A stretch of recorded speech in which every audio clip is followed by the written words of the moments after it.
Africans are not shocked by the Epstein files because we already know that these things happen. Other contracts are like, okay, since you didn't want to sacrifice your mom and your favorite child, you're going to have to sacrifice a 3-month-old baby that is born at 2 p.m. every single month. Shabbat Shalom to the house of Israel. Shabbat Shalom to the 12 tribes scattered abroad, as mentioned in James 1 and 1. Shabbat Shalom to the heathen, mentioned in 2nd Ezra chapter 2, verse 33 and 34, as hearing and understanding and having a shepherd in the end of the world. Shabbat Shalom to all the sons of Adam, but Israel first. Okay, we see that we in the Caananite Files, blood sacrifice, the Caananite Files part 2. And we want to show that there's nothing new under the sun, blood sacrifice. There was a time period in the illustrious history of Egypt where the Canaanites ruled Egypt. And we just so happen to be slaves in Egypt at a time when the Canaanites ruled Egypt. So let's go to Exodus 1 and 8 to show that. Okay, Exodus 1 and 8. And it reads, Now there arose up a new king over Egypt which knew not Joseph. Okay, how could a king of Egypt not know Joseph? And Joseph was just ruling Egypt. Huh? Good question. Okay, this is the book of Jubilees, chapter 46. We're going to start at verse 9. It says, And the king of Egypt went forth to war with the king of Canaan in the 47th year, 47th Jubilee in the second week in the second year.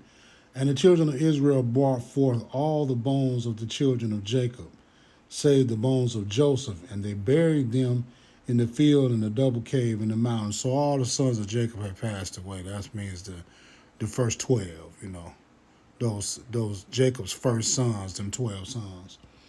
It says,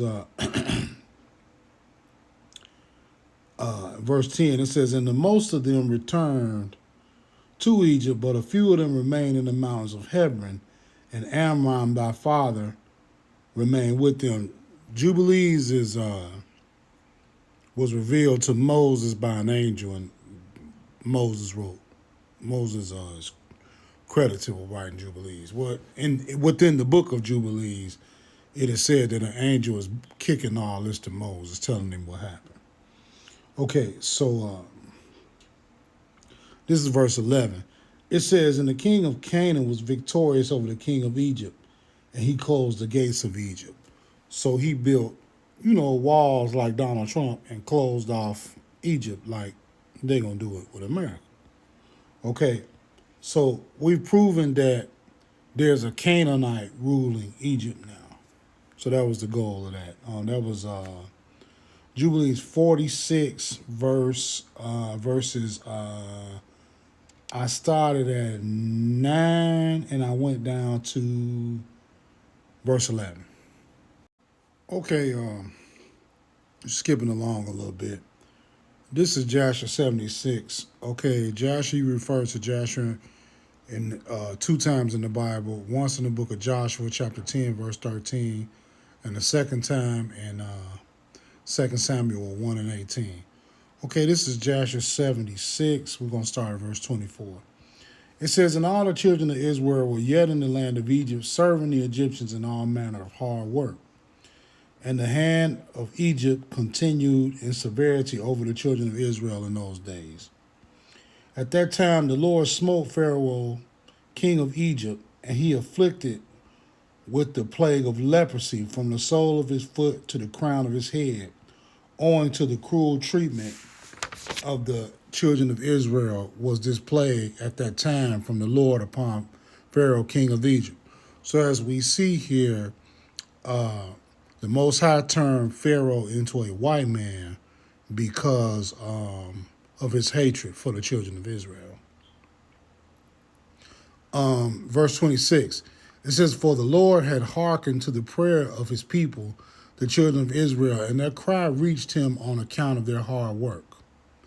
Still his anger did not turn from them, and the hand of Pharaoh was still stretched out against the children of Israel, and Pharaoh hardened his neck before the Lord, and he increased his yoke over the children of Israel and embittered their lives with all manner of hard work. And when the Lord had inflicted the plague upon Pharaoh, king of Egypt, he asked his wise men and sorcerers to cure him. And his wise men and sorcerers said unto him that if the blood of little children were put into the wounds, he would be healed. And Pharaoh hearkened to them and sent his ministers to Goshen to the children of Israel to take their little children. And Pharaoh's ministers went and took the infants of the children of Israel from the bosoms of their mothers by force. And they brought them to Pharaoh daily, a child each day, and the physicians killed them and applied them to the plague. This did they all the days. And the number of the children which Pharaoh slew was 375. So Pharaoh murdered 375 children, one a day, just himself. And using their blood. Nothing new under the sun. These are Israelite boys. All Israelite children. You understand that? The sorcerers suggested that. Do you recognize this is blood sacrifice? Do you recognize this blood sacrifice? Okay, another fun fact about this time period in Egypt when the Canaanites had beaten the Egyptians in that war. This is Jasher chapter 77 in verse 16. It says, and whenever any deficiency was found in the children of Israel's measure of their daily bricks, the taskmasters of Pharaoh would go to the wives of the children of Israel and take infants of the children of Israel to the number of bricks deficient. They would take them by force from their mothers' laps and put them in the building instead of the bricks.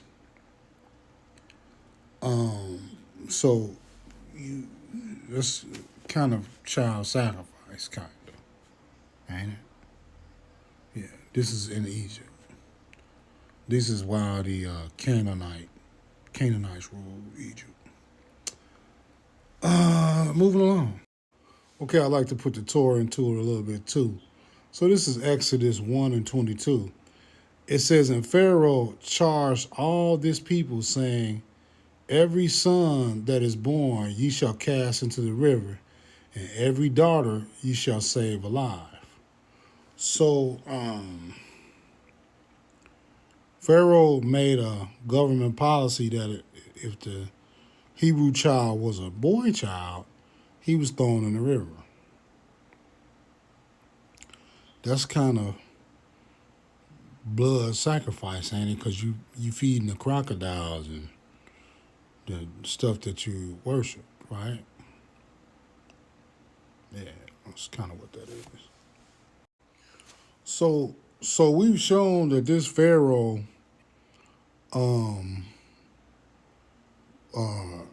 just the Pharaoh himself, he was responsible for the deaths of 375 children personally. Hebrew children, using their blood, 375. Then there was a 7-month period where all the Hebrew children was born that they could catch was thrown into the river. That's blood sacrifice. That's blood sacrifice. They was giving the demons blood. The demons was in the river. That's blood sacrifice. It was. But let me show that real quick. Okay, this is Jubilees 47 and verse 2. It says, and Pharaoh, king of Egypt, issued a command regarding them that they should cast all their male children which were born into the river. And they cast them in for 7 months until the day that thou was born. And thy mother hid thee for 3 months, and they told regarding her. And so, we see that blood sacrifice, child sacrifice is nothing new. Not to the children of Israel, no. Or to the Canaanites. The Canaanites was into that, man. They worshiped. Okay, I wanted to show one little fun little fact about this. The Most High had his own little sacrifice, and it was kind of numeric, like it was interesting. This is Jubilees, chapter 48 and verse 14. This is concerning the inhabitants of Egypt. It says, I'm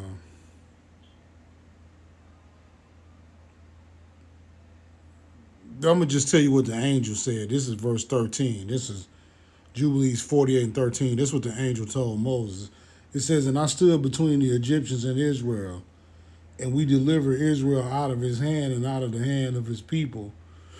And the Lord brought them through the midst of the sea as if it were dry land.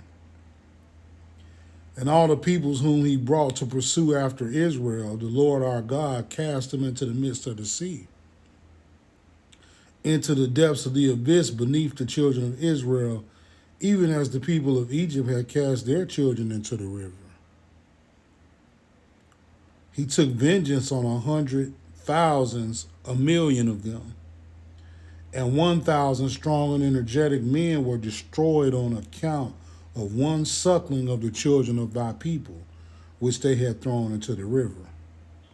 So that's a fun fact. For every baby, for every Israelite baby that the Egyptians threw in the river, the Most High killed 1,000, drowned 1,000 strong, energetic Egyptian men.